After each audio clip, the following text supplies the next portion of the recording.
కలశంపాడు మండలం గోపవరంపల్లి గ్రామంలో వెలసినటువంటి శ్రీ శ్రీ శ్రీ అభయరామస్వామి ఆంజనేయ స్వామి సీతాలమ్మ తల్లి దేవస్థానం 9వ వార్షికోత్సవాన్ని పురస్కరించుకుని ఈవేళ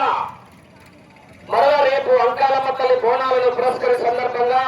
జాతీయ స్థాయి ఒంగోలు జాతి బండలాగుడు బల ప్రదర్శన పోటీలు ఏర్పాటు చేయడం జరిగింది. సీనియర్స్ విభాగానికి ఈ యొక్క సీనియర్స్ విభాగంలో మొదటి బహుమతిని సాధించిన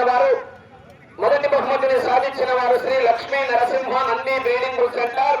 కాసన్నేని రాజా చౌదరి గారు, వల్లభనేని మోహన్ రావు గారు, విజయవాడ గన్నవరం టౌన్ కృష్ణా జిల్లా వారి జత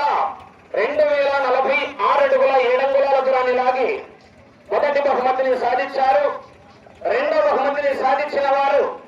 శ్రీ రామలమ్మ తల్లి ఆశీస్సులతో ఆర్కేపుల్ సత్తోట శిరీష చౌదరి గారు, శివకృష్ణ చౌదరి గారు, వేటపాలెం గ్రామం చుండూరు మండలం బాపట్ల జిల్లా వారి జత 2001 అడుగు 3 అంగుళాల దూరాన్ని లాగి వీరసింహ జయసింహ జత రెండో బహుమతిని సాధించారు. మూడో బహుమతిని సాధించిన వారు శ్రీ శోక్షావుల ఆశీస్సులతో శ్రీమతి కట్టుబడి రోలి మేడం గారు, అలగనూరు గ్రామం విడుతూరు మండలం నంద్యాల జిల్లా వారి జత 1904 అడుగుల 8 అంగుళాల దూరాన్ని లాగి మూడో బహుమతిని సాధించారు.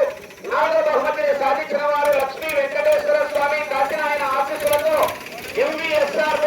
మాస్టర్ వెంకట సుబ్బారెడ్డి గారు, రంగసాయపల్లి గ్రామం ప్రొద్దుటూరు మండలం వైఎస్ఆర్ కడప జిల్లా వారి జత 1832 అడుగుల 6 ఇంచుల దూరాన్ని లాగి నాలుగో బహుమతిని సాధించారు. ఐదో బహుమతిని సాధించిన వారు శ్రీ రామలమ్మ తల్లి ఆశీస్సులతో ఆర్కేపుల్ సత్తోట శిరీష చౌదరి గారు, శివకృష్ణ చౌదరి గారు, వేటపాలెం వారి జత 1607 అడుగుల 3 అంగుళాల దూరాన్ని లాగి ఐదో బహుమతిని కైవసం చేసుకున్నారు. ఈ 5 మందికి ఆడిచ్చేది ప్రయత్నం దేవాలయం దగ్గర గుండు పని ముగిసిన తర్వాత దేవాలయం